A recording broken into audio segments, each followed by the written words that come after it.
ज़िंदगी आसान हुआ करती थी तब जब कागज़ और कलम से नाता नहीं था।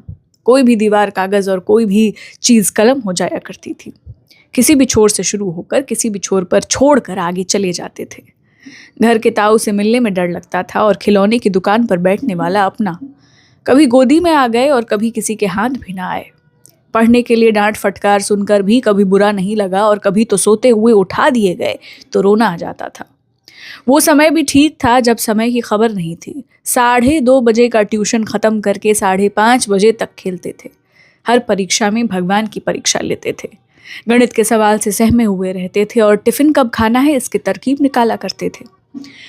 उस साल नए साल से ज्यादा खुशी नए क्लास में जाने की थी। मुझे याद है, नए बैग, बोतल, नई किताब और नए जूते मिले थे। मेरा नया साल कुछ 2 साल बाद आया था।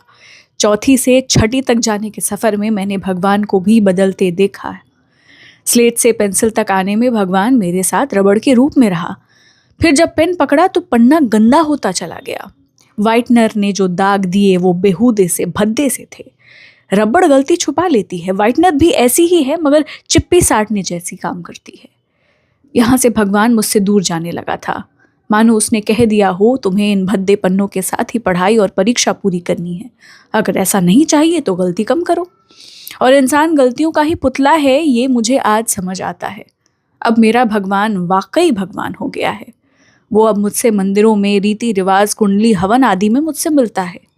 संतों की वाणी के जरिए मुझसे बात करता है, पर मेरी नहीं सुनता, जबकि मैं हर खास मौके पर उसकी तस्वीर अपने प्रोफाइल पर लगाता हूँ। मगर फिर भी वो मेरे साथ उस तरह नहीं रहता जैसे पहले रहता था।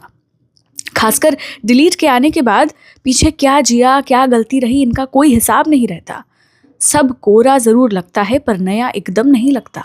ऐसे में फिर से नई शुरुआत करने के लिए क्या मिसाल काम आएगी नहीं पता। हाँ, अब अपने डिलीट करने पर हाथ थोड़ा साफ हो गया है। क्या डिलीट नहीं करना है ये पता है। आगे जाकर कब ये सब बदल जाए तो पीछे जो हुआ है वो एक बढ़िया कंटेंट बनकर आ सकता है। इन जोड़ घटाव में समय की रफ्तार तेज हो गई है और मैं उस बदलाव को ढूंढ रहा हूँ जहाँ बदल पाना आसान हुआ करता था। अब सब कुछ सलीके से ऑटो करेक्ट के सहारे सजा हुआ है, मगर सच कहूँ अब ऐसी कोई बात रही नहीं जिसे दर्ज करना जरूरी हो। और जो दर्ज है कागजों पर वो सब अधूरा लगता है जब कोई सरकारी काम आड़े आता है। इसलिए